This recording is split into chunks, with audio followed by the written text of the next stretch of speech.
સમાચાર મળી રહ્યા છે કે જ્યાં સૌરાષ્ટ્રના સૌથી મોટા વોન્ટેડ બુટલેગરને પકડી પડાયો છે। બુટલેગર ધીરેન કારિયાને અમરેલી એસપીની ટીમે ઝડપ્યો હોવાની વિગત છે। મધ્યપ્રદેશના ઉજ્જૈનમાંથી ડ્રાઈવર સાથે બુટલેગરને ઝડપી પાડવામાં આવ્યો। જૂનાગઢ વોર્ડ નંબર 3 ભાજપના મહિલા કોર્પોરેટરનો પતિ છે ધીરેન કારિયા। અમરેલી જિલ્લા સહિત સૌરાષ્ટ્રમાં દારૂ સપ્લાયમાં મોટું નામ છે। ગુજરાત 11 જિલ્લાના 18 ગુનામાં વોન્ટેડ આરોપી હવે પોલીસ સકંજામાં આવ્યો। અગાઉ 59 જેટલા ગુના તેના પર નોંધાયેલા છે।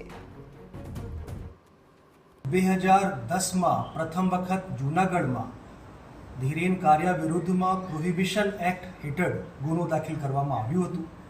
ત્યારથી લઈને અત્યાર સુધીમાં આ વ્યક્તિ વિરુદ્ધમાં કુલ 59 જેટલા ગુનાઓ દાખલ થયા છે। આ 59 જેટલા ગુનાઓમાં 55 પ્રોહિબિશન એક્ટ હેઠળ ગુનાઓ દાખલ થયા છે।